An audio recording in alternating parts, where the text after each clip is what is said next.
Noon ay sabay kami ng misis ko na nag-aabang sa pakikinig ng channel mo. Pero ikinalulungkot kong ipahatid na nitong nakaraang taon lang ay pumanaw na ang misis ko. Tawagin niyo na lang po pala akong James. Kami ng misis ko ay masugid yung tagahanga at di ko rin sukat akalain na ako mismo ay makapagbabahagi sa inyo ng kwento. Siguro nga ay nakikinig ang misis ko mula sa itaas. Matapos pumanaw ni misis, sunod-sunod na problema ang kinaharap kong mag-isa. Kailangan kong gawa ng paraan yung tambak na utang namin dahil sa pagpapagamot niya noon bago siya nawala. Nagkasakit siya ng kanser. Nang malaman niya yon, ay nag-iba din ang takbo ng kanyang pag-uugali.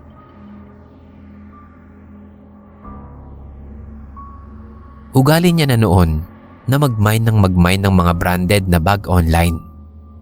Hanggang sa nalaman ko na inuutang niya pala yung mga ibinabayad niya doon sa mga branded na bag na yon.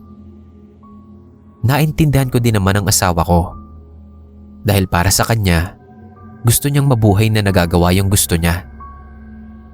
Hinayaan ko siya.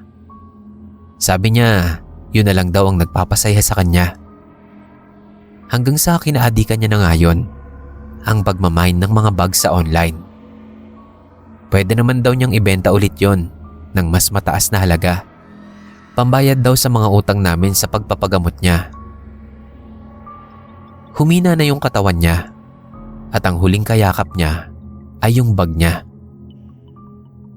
Halos umabot na po ng 50 peraso yung mga branded na bag niya sa bahay namin. Kung ipapatong lahat ng bag niya, ay aabot na sa milyon ang utang niya. Mula sa mga kaibigan at kakilala niya na nagtiwala sa kanya. Noong nawala ang misis ko, imbis na makiramay sa akin, ay una nila akong kinuyog sa mga utang. Nabenta ko na yung iba naming ari-arian, pero hindi pa rin sapat. Hanggang sa nagpasya na ako, naibenta na yung mga branded na bags ng asawa ko.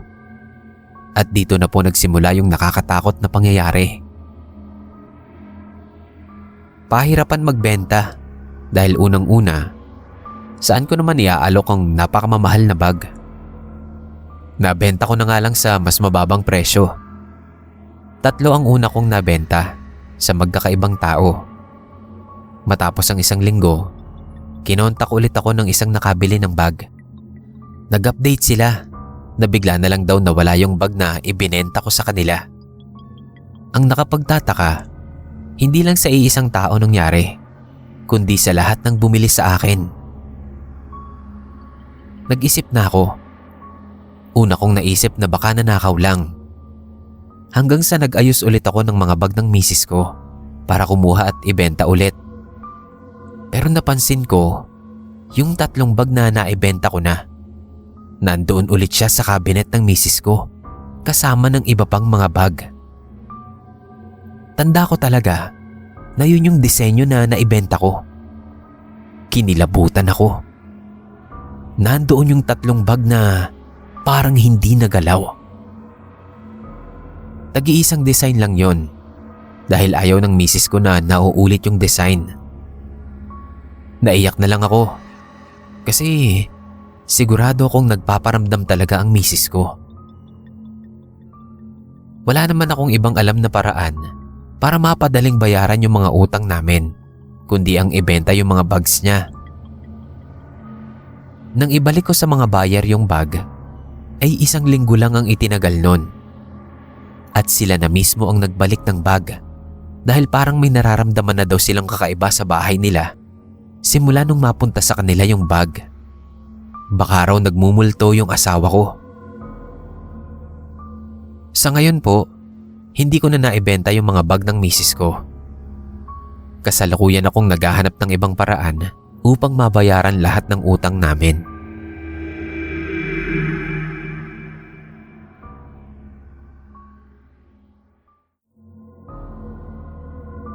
Hindi naman talaga ako madalas umakyat ng bundok. Naaya lang ako ng 2 kong barkada na mahilig sa adventure. May sinalihan daw silang group online na grupo ng mga hikers. Gusto nilang makasama sa pag-akyat ng bundok. Nga pala, Ivan na lang po ang itawag niyo sa akin. Robert at Andrew naman yung pangalan ng mga kaibigan ko ngayon. Naaya naman nila ako at pumayag din ako, for experience lang ba. At noong panahon na yon, galing din ako sa breakup, kaya kailangan ko din talaga ng distraction. Nasa 8 kaming umakyat ng bundok sa Nueva Ecija. Tinatawag ng mga lokal doon na Mount Sawi yung bundok doon dahil may nakatayo daw doon na patay na puno sa pinakatuktok. Na-enjoy ko naman yung adventure dahil nakadaan pa kami sa batong simbahan. Naabutan nga naming may ibang tao pa doon, mga nagka-camping sa labas ng simbahan. Pero sa gitna ng pag-akyat namin sa itaas, ay may kahindik-hindik akong naranasan. Meron kaming kasama doon na isang lalaki. Wala siyang personal na kakilala o kasama man lang sa grupo namin. Pero siya yung pinakatahimik. Mabilis ang lakad niya at tila hindi napapagod. Pinagtataka pa namin kasi sobrang laki ng bitbit niyang backpack. Yung pangbag talaga ng mga hikers. Mukhang sanay siya sa pag-akyat. Halata din sa katawan niya dahil maskulado talaga. Nahiya kami ng mga barkada ko. Merong part na inaakyat namin sa bundok na sobrang tarik, na talahib na lang talaga yung kakapitan mo. Medyo nahirapan siya doon. Tingin ko, ang bigat talaga nung daladala niya. Baka ako may pang-camping pa doon. Bigla siyang natapilok, kaya nagdire-diretso siyang gumulong sa paibaba.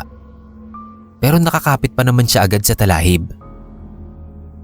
Ako ang pinakamalapit sa kanya, kaya tumakbo ko sa kanya para tulungan siya. Pero nagulat ako nang makita kong bahagyang nakabukas yung malaki niyang bag at may tila nakausling kamay doon sa bag. Sa itsura ng kamay ay alam kong hindi malabo na kamay ng babae yun. May singsing pa yung kamay sa daliri. Hindi ko alam kung namalikmata lang ako, pero mabilis siyang nakatayo at agad niyang isinara yung bag. Medyo nahirapan pa nga siya sa pagsara dahil may sumabit na hibla ng buhok. Lalo akong kinabahan. Tumingin lang siya sa akin pero walang emosyon na maaaninag. Hindi man lang siya nagpasalamat sa akin. Dumiretso lang siya ng akyat. Habang paakyat, ay pilit kong iniisip kung ano ba yung nakita ko. Kamay ba ng tao yon o dala lang ng pagod? Kaya kung ano-ano ang nakikita ko. Nang marating na namin yung tuktok, hindi ko na nakita yung lalaki. Madilim na nang makababa kami. Flashlight lang ang ilaw namin para makita ang daan. Sa gitna ng talahiban, naispatan ng flashlight ko yung isang bagay na umiilaw sa lapag. Isang singsing. At kung di ako nagkakamali, yun yung singsing na nakasuot sa daliri ng kamay na nakita ko doon sa bag ng lalaki. Hindi na namin siya nakasama pagbaba. Iba ata yung dinaanan. Sabi ng mga lokal doon, kanina pa daw nakababa at umalis din agad. Agad ko silang tinanong kung nakita ba nila yung bag na dala ng lalaki. Ang sabi nila, wala raw dalang bag yung lalaki nung makababa. Doon ako kinabahan. Gusto ko mang umakyat pabalik sa bundok ng mga oras na yon para alamin kung naiwan ba doon yung bag. Pero natakot kasi ako. Inabot na kami ng madaling araw nang makauwi sa bahay. Pagka-uwi ko, itinabi ko yung singsing. Wala akong napagsasabihan kahit dun sa 2 kong kaibigan. Pero nung gabing yon, may napanaginipan ako. May nakayukong babae. Nakaupo siya sa dulo ng kama ko. Basa yung buong katawan niya. Umiiyak siya habang humihingi ng tulong. Napunta ang tingin ko doon sa kamay niya. Suot niya yung singsing na napulot ko. Umiiyak pa rin siya at humihingi ng tulong. Aangat na sana yung ulo niya. Pero nagising na ako. Sobra akong nilamig. Ang weird. Unang dumako ang tingin ko sa dulo ng kama ko. At napansin kong basang-basa yung sapin ng kama ko sa parting yun. Nung buksan ko yung ilaw, kukunin ko sana yung singsing na napulot ko. Pero wala na yun bigla doon sa estante na napaglagyan ko. Nakwento ko na bigla yun sa mga kaibigan ko. Nung una nga pinagtawanan pa nila ako. Mali lang daw siguro ako nang nakita.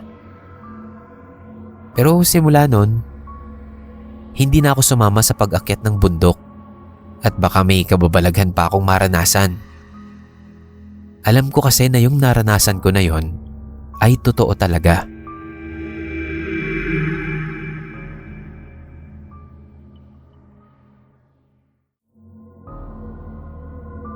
Hello po Sir Neb, at hello din po sa lahat ng nakikinig ngayon. William ang pangalan ko, tubong San Rafael, Bulacan. Itong ilalahad ko sa inyo ay noong makawitness ako ng isang aksidente sa kalsada. Namamasada ako ng tricycle at ito ang pangunahing hanap buhay ko. Bilang matagal nang nagmamaneho sa kalsada, hindi na din iba sa akin ang mga aksidente sa daan. Meron pa nga, nakita kong nagsalpukan na truck at kotse. Pero itong ibabahagi ko, masasabi kong kakaiba. Sa tuwing namamasada ko, palagi kong nakikita yung matandang babae na naglalakad sa kainitan sa gilid ng kalsada. Nakapalang siya, kulot ang buhok at puro dungis ang muka. Sa daming beses ko na siyang nakita sa kalsada, palaging iisa lang ang suot niya. Green na t-shirt na puro butas at boxer short. Sa kaliwang braso niya, nakasabit yung puting tote bag niya.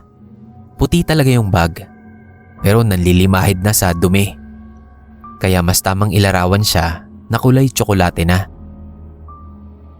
Ang tawag nga ng mga high school student na sumasakay sa akin, iyon daw si Liuba. Binaliktad na salitang baliw. Paminsan-minsan, kapag naaabutan ko siya, inaabutan ko siya ng pandesal. Mabait naman yung matanda. Halatang wala nga lang kumakalinga, kaya nakakaawa din. Isang hapon, habang namamasada ako, nakita ko na naman yung matanda. Nakahinto ako sa gilid kasi saktong may estudyanteng sumakay sa akin. Tinignan ko yung matanda kasi patawid siya sa kabilang kalsada. Wala naman dapat ikabahala kasi huminto yung kotse na padaan sana para paraanin yung matanda. Ang kaso, biglang hinalbot ng isang batang lalaki yung tote bag niya at tumakbo sa kung saan siya galing na kalsada. Tapos iniwan doon yung bag. Sobrang bilis talaga ng pangyayari kasi tumakbo pabalik yung matanda sa kabilang kalsada. Nakita ko na nagsigawan yung mga bata na parang tinawag yung pangalan niya.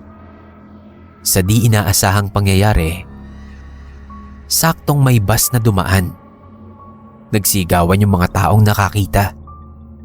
Nanlaki yung mga mata ko, lalo na nang makitang napitpit ng bus ang katawan ng matanda. Agad na hinanap ko yung batang humablot sa tote bag ng matanda. Napamura ko. Bakit baka ako kasi hinablot ng bata? Nagtaka yung mga sakay ko. Tapos tinanong nila kung sinong bata daw.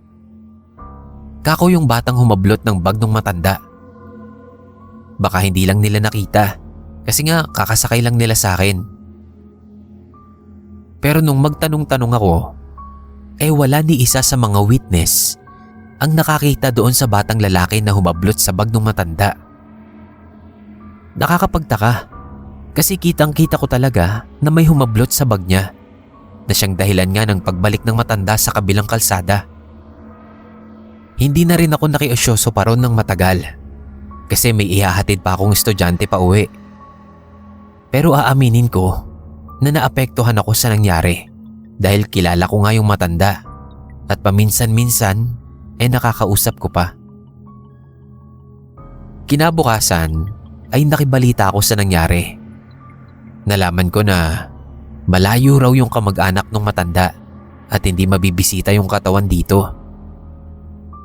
Nalaman ko din na nung buklatin daw yung tote bag ng matanda ay may nakita silang album at mga picture ng batang lalaki ang laman.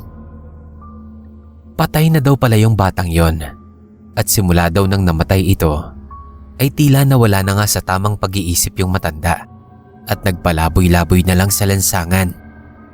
Hinayaan na lang daw ito ng mga kamag-anak. Hindi ako sigurado kung yun yung batang nakita ko. Hindi ko naman kasi personal na nakita yung picture.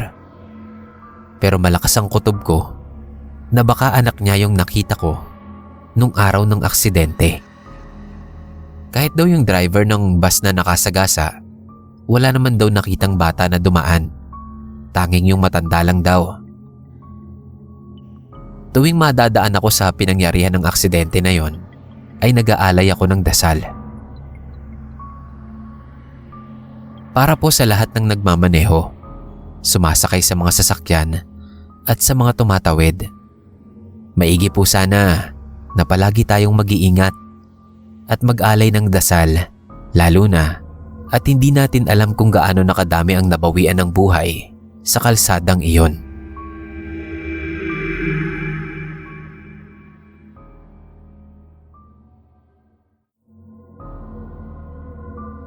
Reynaldo po ang pangalan ko, taga Valenzuela.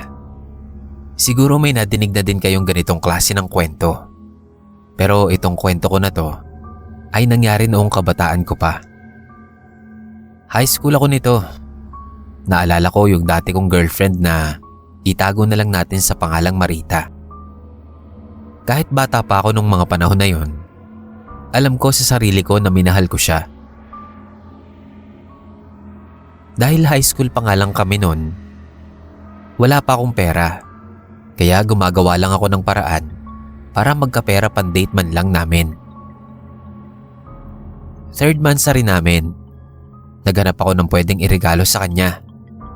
Como nga kakaunti lang yung naipon ko, sa okayan ako naghanap ng pangregalo.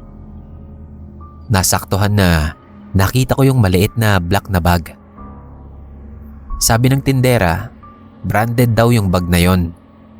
Gandang-ganda ako kasi mukha siyang bago. 150 lang ang alok sa akin, kaya kinuha ko na. Hindi ko naisip na mas malaki pala ang magiging kabayaran. Tuwang-tuwa yung girlfriend ko nung matanggap niya yung regalo ko. Legit daw pala na branded yon, kasi nakaukit daw sa zipper yung brand. Tinanong niya sa akin kung saan ko nabili, pero syempre hindi ko sinabi. Simula nang iregalo ko yun sa kanya, doon na nagsimula yung mga kakaibang pangyayari na dati naman hindi ko pinaniniwalaan. Palagi daw mabigat yung pakiramdam ng girlfriend ko. Palagi siyang nasusuka. Noong una, hindi naman namin alam kung bakit ganun yung nararamdaman niya. Ang bigat daw sa pakiramdam.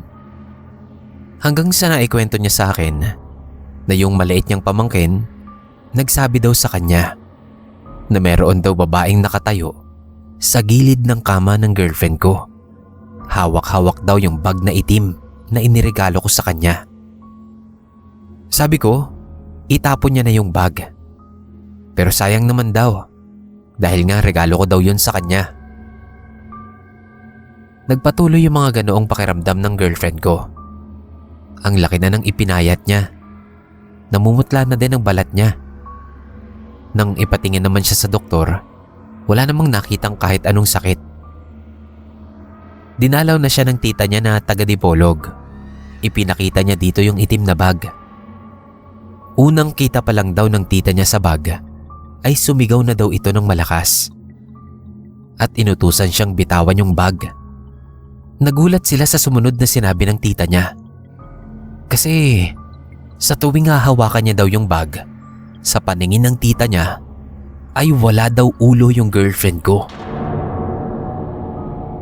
Ipinasunog ng tita niya yung itim na bag. Pero ang kwento niya sa akin, lahat daw sila nagulat dahil ayaw masunog yung bag. Kaya ang ginawa ng tita niya, isinilid na lang ito sa isang kahon, sinelyohan ng maraming tape at saka itinapon daw sa malayo. Ilang araw pa lang nawala sa kanya yung bag, napansin na namin na sumigla ulit yung pangangatawan niya. Humingi ako ng tawad sa nangyari. Sinabi ko din sa sarili ko na hinding-hindi na talaga ako bibili ng kahit anong gamit sa ukay-ukay. Akala ko kasi noon, kwento-kwento lang siya na nakakatakot pag bibili ka sa ukay. Bumalik ako dun sa ukayan kung saan ko nabili yung bag at nalaman ko na lang na yung mga itinitinda niya ay pagmamay-ari ng yumao niyang kamag-anak. Doon na din nagtapos ang relasyon naming dalawa ni Marita dahil inutusan daw siya ng tita niya na hiwalayan ako. Kaya ko po naibahagi ito kasi last year lang nagpunta ako sa isang Christmas bazaar. Nadaanan namin yung isang ukayan at muli kong nakita yung itim na bag na may kaparehong disenyo. Hindi ko alam kung kapareho lang ba o baka yun mismo yung bag na yun.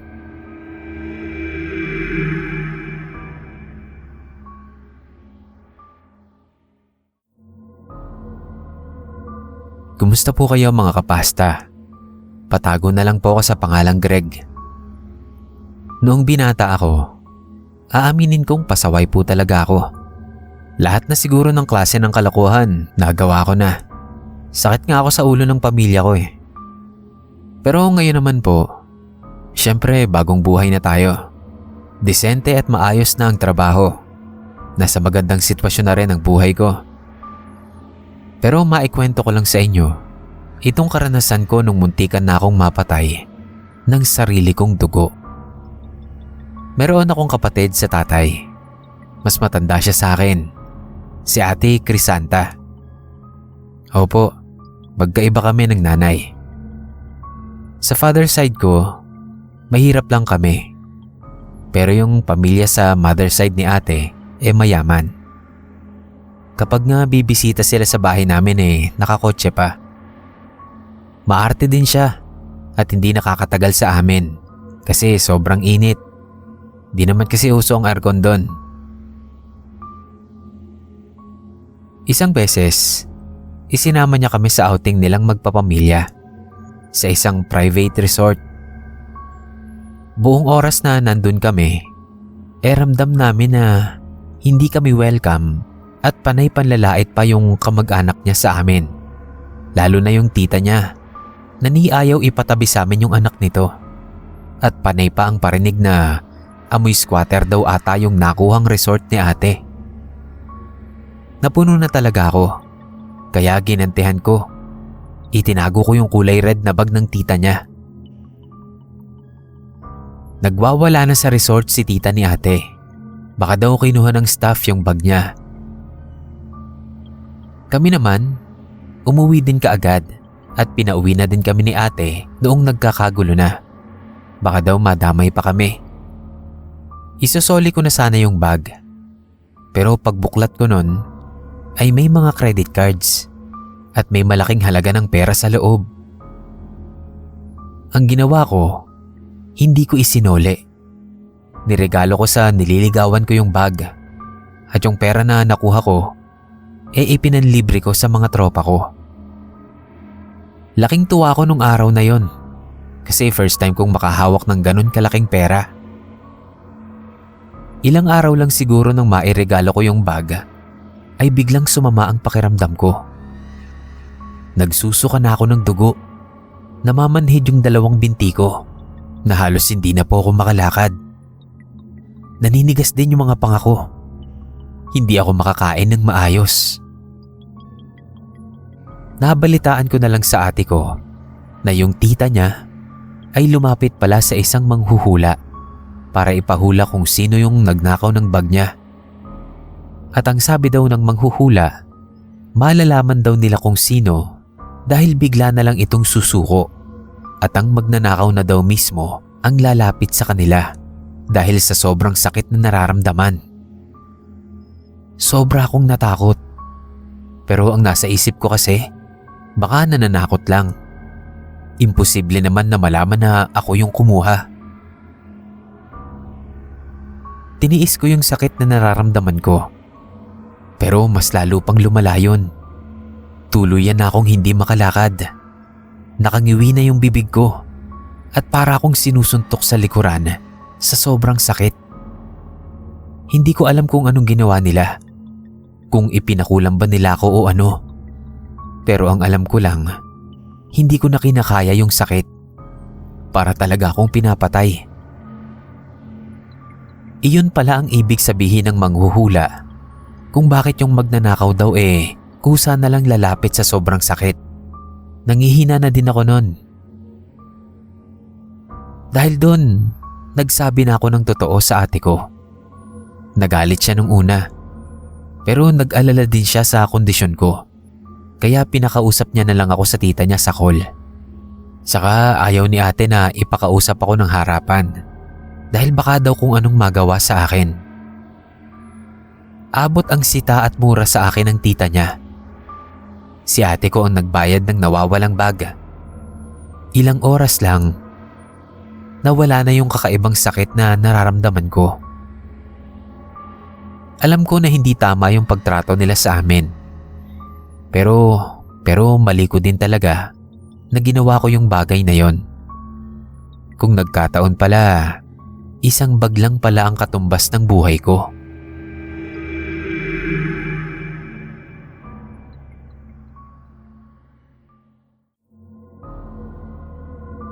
Hello Sir Neb at sa mga narrator ng inyong channel.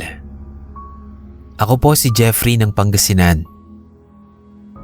Tunay na karanasan namin ito nila mama noong ako 10 years old pa lamang. Matagal na din simula nang nangyari. Pero walang nakakalimot sa karanasan na to. Kahit yung mga kapatid ko na mas bata pa sa akin. Lagi akong isinasama ni mama sa palengke at palagi kong nakikita yung matandang ginang na nagtitinda ng tuyo sa gilid. Halos walang bumibili sa kanya dahil na rin siguro sa itsura niya. Madumi kasi ang kasuotan nito at parang hindi nagpapalit ng damit. Nagbibiro pa nga yung ibang tindera doon sa palengke na mas mabaho pa daw yung ginang kaysa doon sa ibinibenta niyang tuyo. Uso din sa amin yung mga kwentong aswang na kesyo yung matanda daw na yon ay may lahing aswang. Kaya iniiwasan ding bilhan. Sa edad ko na yon, kapag madadaanan namin siya, todo ang kapit ko kay mama dahil na rin sa takot. Linggo noon nang mapadaan kami sa palengke. Galing kaming simbahan at dumiretso lang kami sa palengke para mamili. Biglang tinawag ng matanda si mama. Pinapalapit siya doon sa gawin niya at ang sabi, "Ang ganda naman ng bag mo. Akin na lang." Nagkataon kasi, nagamit ni mama yung bag na galing sa US na padala ng tita ko. Nginitian lang siya ni mama at hindi na namin siya pinansin. Hindi pa kami nakakalayo nang sumigaw yung matanda. Sabi niya, kukuhanin niya raw yung bag ni mama. Tapos, tumawa siya ng malakas. Lalong napahigpit yung kapit ko sa braso ni mama kasi nakakatakot talaga yung matanda. Pinagsawalang bahala na lang namin yung pangyayari na yon. Pero hindi namin inaasahan na magiging totoo pala yung sinabi niya. Noong gabi ding iyon, nagising ako ng madaling araw. Narinig ko yung hilik ng papa ko sa kabilang kwarto. Nakarinig ako ng mga kaluskos sa taas ng bubong namin na parang may naglalakad. Gigisingin ko sana si papa kaso nakainom kasi siya. Kaya ang himbing ng tulog. Natakot ako kaya nagtalokbong agad ako ng kumot. Maya-maya pa, nakarinig ako na parang may bumubutas doon sa bubong namin. Unti-unti kong sinilip yung taas ng bubong at nagulat ako nang makitang may mahabang dila mula sa itaas ng bubong. Kaunting liwanag lang kasi yung nakikita ko, pero di ako pwedeng magkamali. Para talaga siyang mahabang dila. Nakakapit yung dila doon sa bag ni Mama na nakalagay sa itaas ng tukador. Mabilis na tumaas yung dila, dala-dala yung bag. Napaiyak ako ng malakas at doon palang nagising si Mama. Ano daw ang nangyayari? Iyak lang ako ng iyak. Di ako makapagsalita. Itinuro ko yung bubong namin na may butas. Hindi sila naniniwala na may aswang na kumuha doon sa bag ni Mama. Pero pati sila, nagtaka kung bakit nagkabutas yung bubong at nawawala nga yung bag. Nai-report pa nga namin yun sa barangay kasi baka naakyatan kami. Isang araw, napadpad ulit kami sa palengke at laking gulat namin na yung nagtitinda ng tuyo ay kumaway pa sa amin. Nakita ko na sa gilid niya ay yung bag ni Mama na galing sa US. Nakatitig lang siya sa akin at saka ngumiti. Sigurado ko na siya yung aswang na nakita ko. Doon lang naniwala sa akin sila Mama. Hindi na namin binawi pa yung bag at inakusahan yung matanda. Kasi maski sila, natakot na. Mabuti na nga lang daw at bag lang ang kinuha. Simula nun, nagsasabit na sila Mama ng supot na may asin sa pinto ng bahay namin. Sinabihan din kami nila Mama na wag kakausapin yung matandang iyon.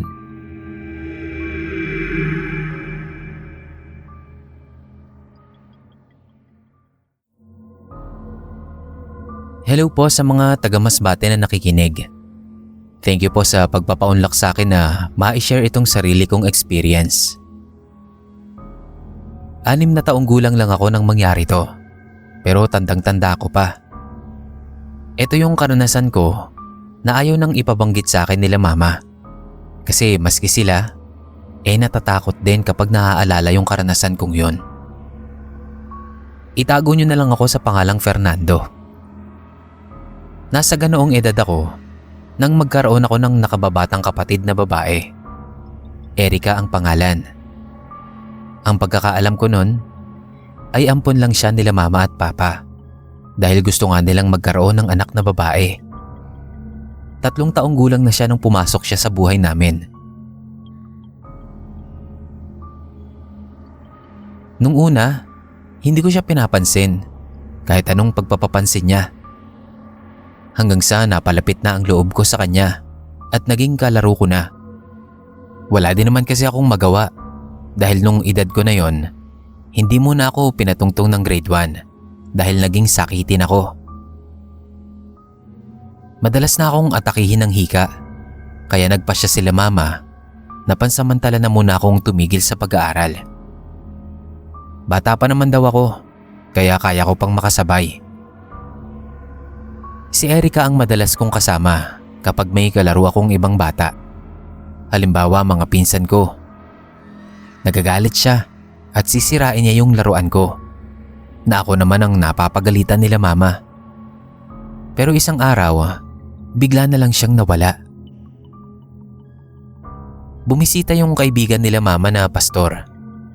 Parang natakot si Erika kasi tumitig sa kanya ng masama yung pastor. Takot na takot si Erika. At bigla siyang pumasok sa kwarto.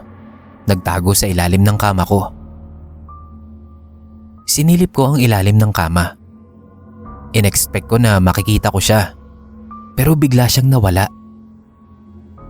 Pumasok ako sa ilalim ng kama. Pero wala pa rin talaga si Erika. Doon na ako umiyak. Tumakbo ko kila Mama. Sa point of view naman nila Mama, iyak daw ako ng iyak. Bukang bibig ko si Erika. Hinahanap ko daw ang kapatid ko na biglang nawala sa ilalim ng kama. Akala ko nagtatago siya, pero hindi na talaga siya nagpakita sa akin. Nagtataka ako nang sabihin sa akin ng mga magulang ko na wala naman daw akong nakababatang kapatid. Wala daw silang inampon na batang babae. Kaya bakit naman ako magkakaroon ng kalaro? Takot na takot sila mama. Sa edad kong yon, naguguluhan pa ako. Yung kaibigan nilang pastor, nakikita daw yung sinasabi kong kapatid. Tinaboy daw ng pastor yung bata kasi masamang espiritu daw ito. Dahil may interes daw yung batang espiritu na yon na kuhanin yung katawan ko. Kaya daw siguro hindi mawala yung sakit ko at napapadalas na nga na inaatake ako ng hika. Dinasalan ako ni pastor at itinaboy na daw niya yung Erica na kalaro ko.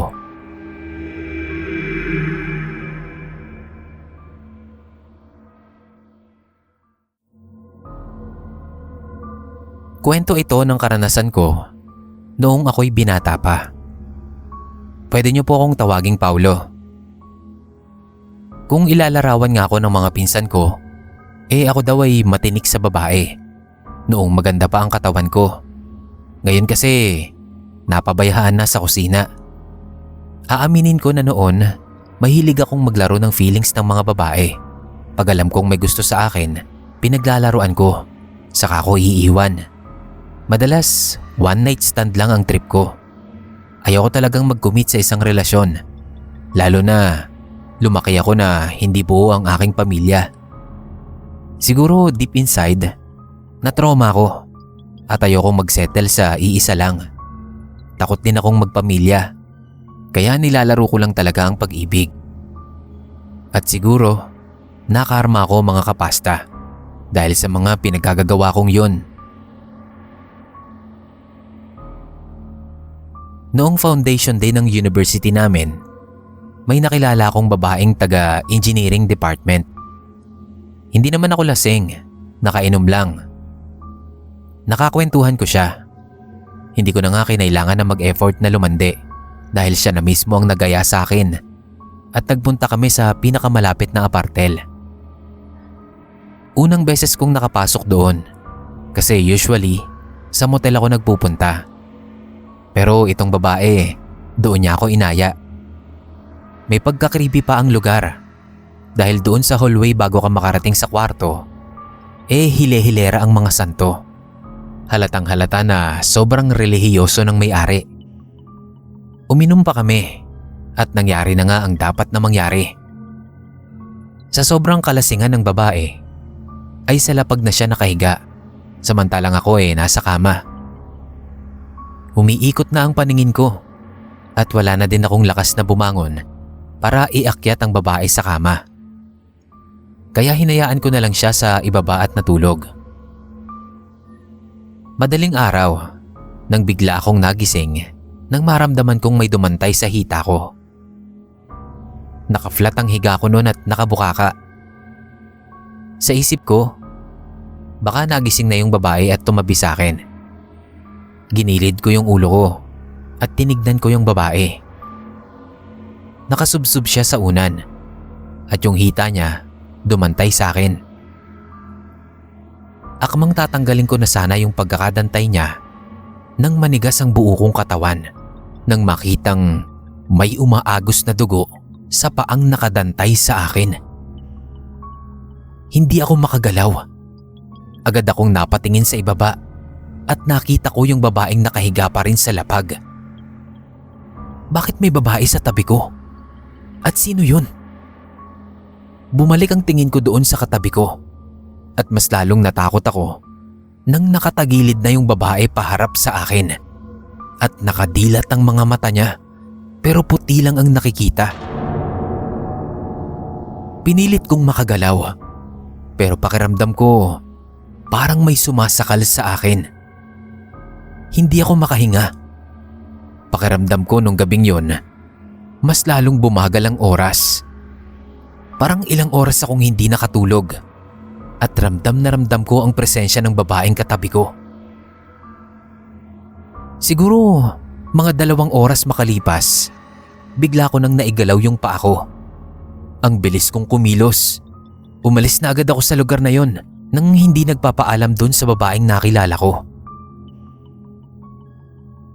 Tawagin niyo na po akong kupal sa nagawa ko. At alam ko po na karma yung nangyari sa akin.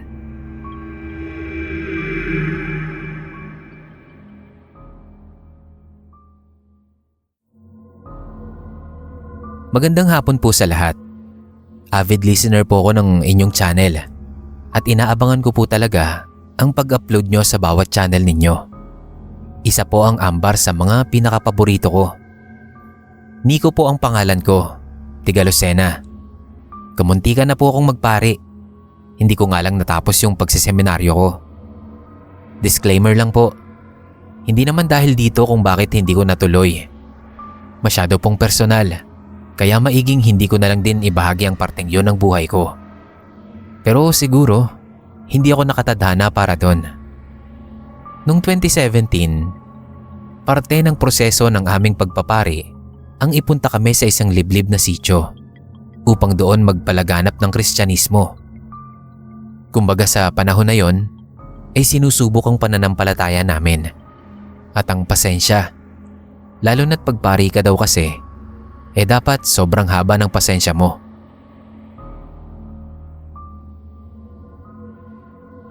Nakibuhay ako sa mga taong nandoon.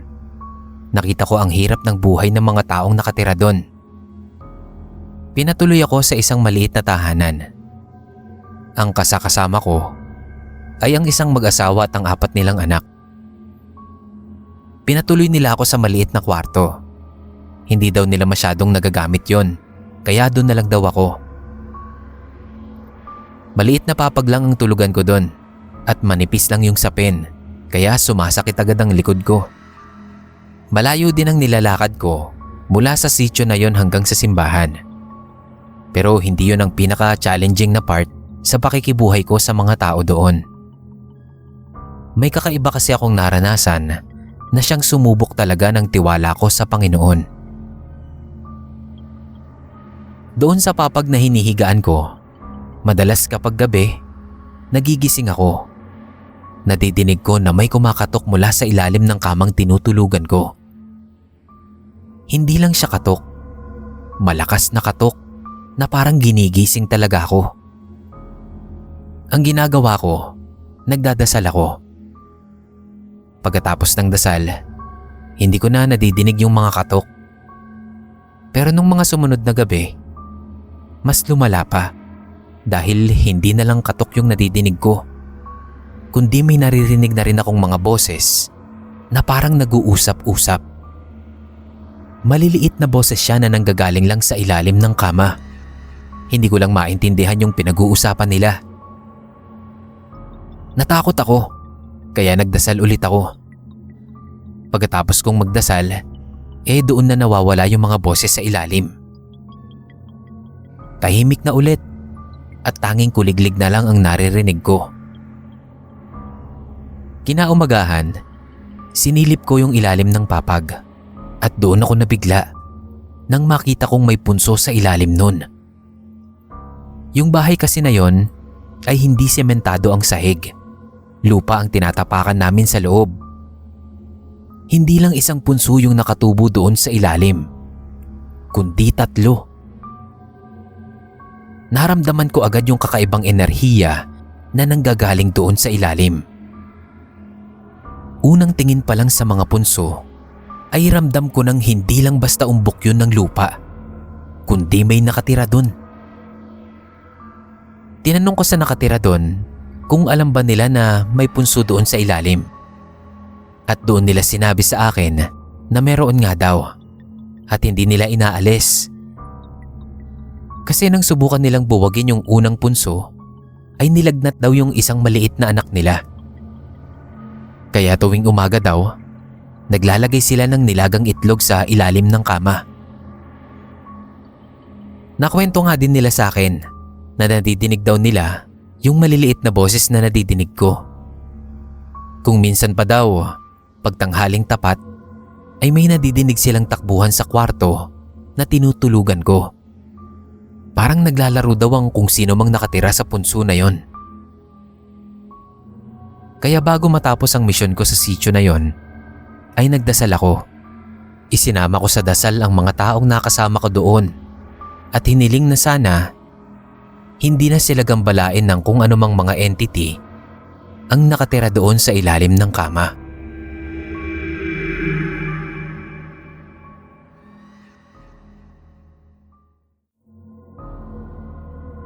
Tawagin niyo po ako sa pangalan kong Jed. Nangyari po ito noong nag-OJT ako. Praktikal akong tao, kaya imbis na maghanap ng boarding house kung saan mapapalaki ang gastos ko, ay minabuti kong maghanap ng bed space sa Alabang. Nakahanap naman ako ng maayos na bed space. Sakto lang ang laki. Yung mga kasama ko sa room, karamihan sa kanila nagtatrabaho sa call center. May sari-sarili kaming mundo, kaya halos hindi din kami nag-uusap. Walang pakialamanan kung ano man ang gawin namin. Palagi din akong may suot na headset para maiwasang makipag-usap sa kanila. Wala talaga sa balak ko ang makipagkaibigan. Nasa kalagitnaan ako ng internship ko nang bigla akong tamaan ng dengue. Hindi na sana ako magpapacheck up, pero nangihina na ang katawan ko. Na-admit ako sa ospital kasi sobrang baba na ng platelets ko. Dahil sa nangyari na yon, mahigit 1 linggo kong wala doon sa tinutuluyan kong spacer. Wala ding nakakaalam sa kanila na nagka-dengue ako. Sabi ko nga, hindi naman kami nagkakausap-usap. Nang makarecover ako at pagbalik ko dun sa tinutuluyan ko, ay nagulat ako sa nalaman ko. Kaya pala wala man lang nagtataka na ang tagal kong wala ay dahil daw sa na-experience nila. Iyon ang unang beses na nakakwentuhan ko sila ng matagal. Sabi ng isa kong kasama, paano daw nangyari na lagpas 1 linggo na akong wala. Gayong nakikita daw nila ako gabi-gabi na nasa kama ko. Nakikita daw nila akong nakahiga patagilid at ginagawa lang yung usual kong hobby, ang magbasa ng nakatagilid. Weird nga lang daw kasi seryoso daw akong nagbabasa kahit na yung librong hawak ko nakabaliktad. Hindi daw ako nagsasalita. Pero dahil gano'n naman daw ako, hindi nila napansin na may kakaiba. May gabi pa nga daw na sinaway ako ng nasa taas ko kasi masyado daw akong malikot sa ilalim ng kama. Nasa baba kasi ako ng double deck. Wala daw akong imik. Napansin na lang nila na nagiging weirdo na ako noong hindi daw ako mapakali at panay ang tayo at upo ko sa kama. Pag umaga naman daw, hindi na nila ako naaabutan sa higaan ko. Iniisip na lang nila nakaalis na ako. May sobrang weird pa nga daw akong ginawa kasi tumayo daw ako sa kabilang kama at tinignan ko ng masama yung natutulog doon. Kaya nung mga araw na nasa ospital ako, ay sinasabi nilang nandun ako sa kwarto namin.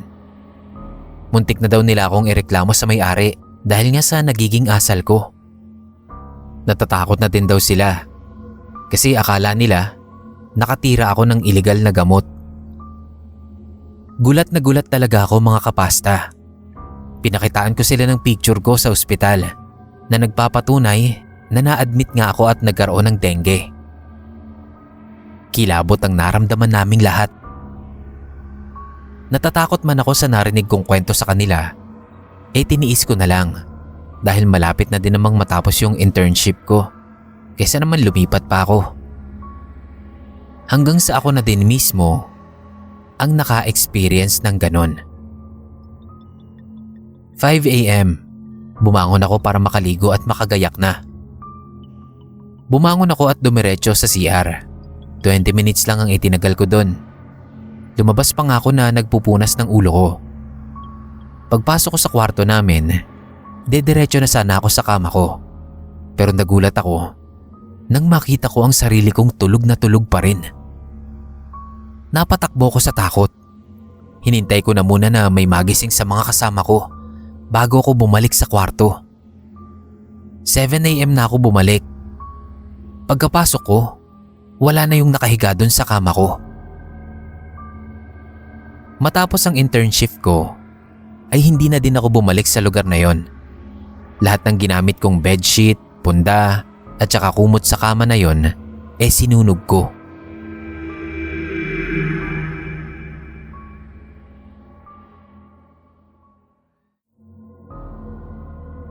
What's up madlang kapasta? Kalel ang pangalan ko at kwento ito na nangyari noong 20s pa ako. By the way, ngayon po ay nasa 30s pa lang naman ako. Nasa edad 20s ako, manginginom na din talaga ako. Halos every other day, nasa inuman ako kasama ng mga barkada. Kapag may mga nag-aaya, pumupunta agad ako.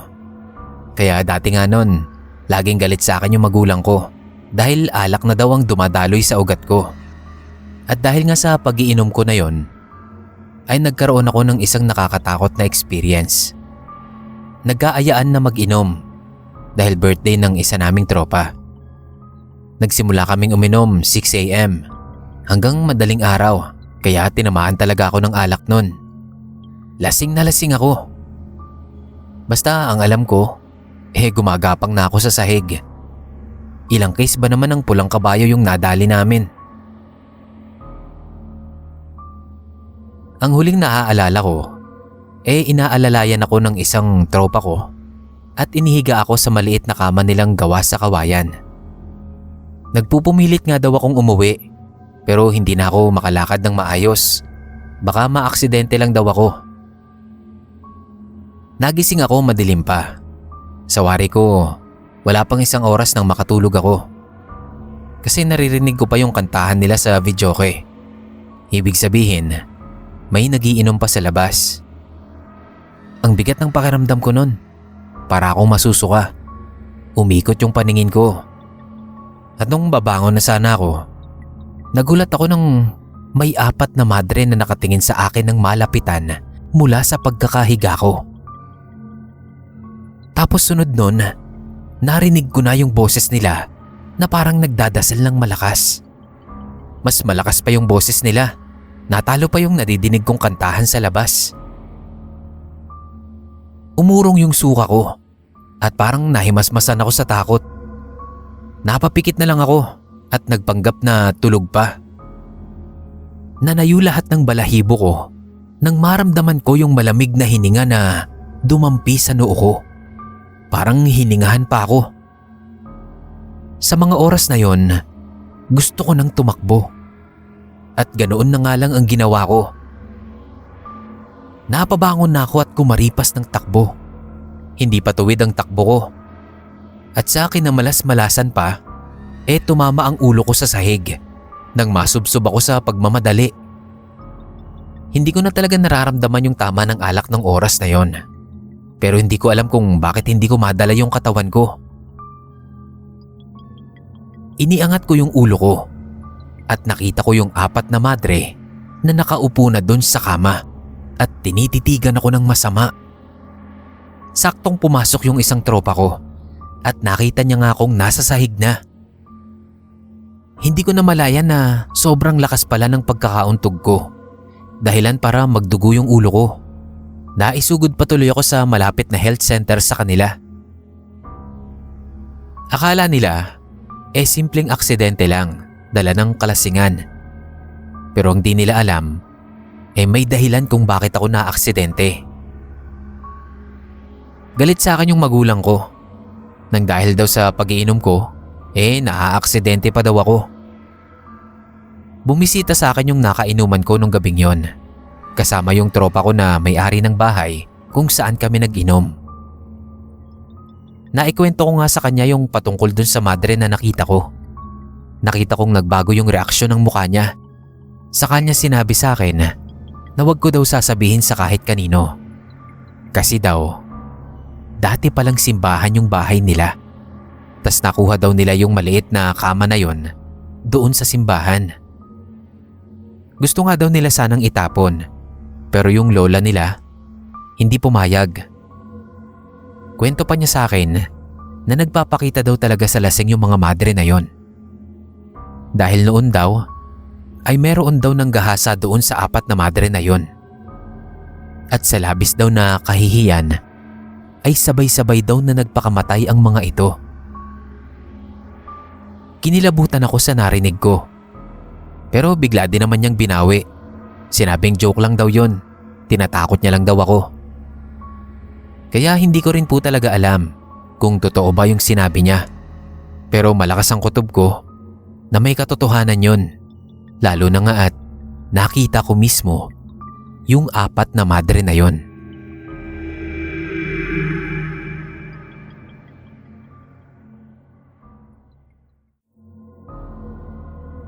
Hello po sa lahat. Win na lang po ang itawag niyo sa akin. Medyo matagal-tagal na rin itong experience ko na to. Siguro may ilang taon na ang nakakaraan. Ngayon ko lang ito ikukwento in public. Kahit sa True Horror Stories sa FB, hindi ako nagsishare. Pero dahil naging fan na nga ako ng inyong channel, syempre gusto ko ding makapag-share. Meron po akong isang panaginip noong high school ako, na ilang beses ko na siyang napapanaginipan hanggang sa makabisado ko na yung bawat detalye. Tapos nadadagdagan yung panaginip ko na yon. Noong unang beses ko yung napanaginipan, saglit lang. May nakita kong isang kama. Mataas yung kutsyon niya. At yung bedsheet, may disenyong bulaklak na white daisy. Sa kama, merong nakahiga na nakatabon sa puting kumot. Hindi ko nakita kung sino yung nakatalukbong na yon. Parang wala lang, kaya isinawalang bahala ko na lang nung una.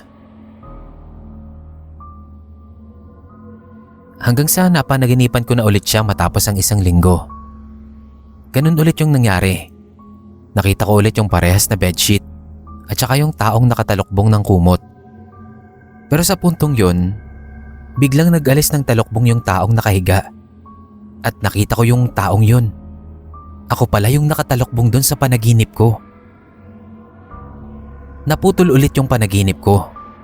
Nasundan lang siya pagkatapos ulit ng 1 linggo. Ang sumunod na senaryo sa panaginip ko ay may nakita akong babae. Hindi ko matandaan yung mukha niya kasi blurred siya sa panaginip ko. May hawak siyang kutsilyo. Tapos pinagsasaksak ako sa dibdib. Nakita ko pa kung paanong umagos yung dugo sa bedsheet. Yung senaryo na yon, halos 1 taon ko din pong paulit-ulit na napanaginipan. Yun nga ata ang dahilan kaya nagkaroon ako ng insomnia at hirap ng makatulog. Kasi pag nagigising ako, sumasakit ang dibdib ko na parang nararamdaman ko talaga yung pagbaon ng kutsilyo. Pilit kong inaalala yung itsura ng babae. Pero hindi ko talaga maalala. Makalipas ang 1 taon, hindi ko na yun napanaginipan pa. Nakakatulog na din ako ng maayos at hindi na inaalala yung panaginip na yon. Hanggang sa nagkaroon na ako ng girlfriend noong 2nd year college ako. Nagkakilala lang kami sa isang dating app. Student siya sa UP at rich kid pa. Ilang araw pa lang kami nagkakausap noon ay tinanong ko na siya kung pwede ko ba siyang maging girlfriend. Ganon kabilis. Pumayag naman siya, kaya ilang beses din kaming nagkita. Maganda po siya, balingkinita ng katawan at unat na unat ang buhok niya. Mala porselana din ang balat. Mahahalata mo talagang rich kid. Konyo din kung magsalita. Inaya niya ako sa kondo niya, kaya pag weekend, doon ako natutulog. 2 buwan naming magkarelasyon nang mangyari ito. Susurpresahin ko sana siya sa kondo niya, kaya nauna ako doon kahit wala pa siya. Nakita ko na pinalitan niya yung kurtina, pati na yung bedsheet at kumot. Napatitig ako doon sa bagong palit na bedsheet ng kama. Meron yung disenyong bulaklak na daisy. Hindi ko pa naisip kaagad kung bakit parang sobrang pamilyar sa akin ang bedsheet na yon. Tapos bigla kong naalala yung dating napapanaginipan ko. Parehong-pareho doon sa naging panaginip ko yun. Inisip ko na lang na baka nagkataon lang. Pero nung gabing yun, habang magkatabi kami sa kama, napanaginipan ko yung eksaktong senaryo. Pero naging malinaw na yung mukha niya. Nakita ko yung mukha ng girlfriend ko sa kanya.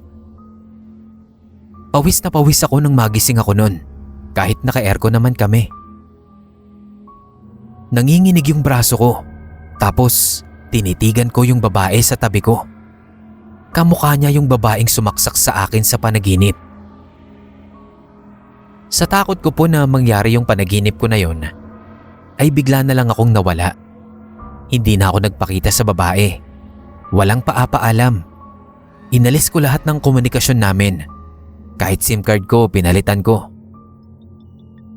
After a week, may nasagap akong balita na sa mismong condo building ng ex ko na yon ay may lalaki daw na pinagsasaksak ng karelasyon niya. At ang itinuturo pa nga daw na dahilan ay third party. Kinabahan ako kasi ang kutob ko nun ay sa condo unit yon ng ex ko. Napapaisip tuloy ako na kung ang dahilan ba ng pangiinsomnia sa akin ng panaginip na yon ay para maiiwas ako sa masamang pangyayari.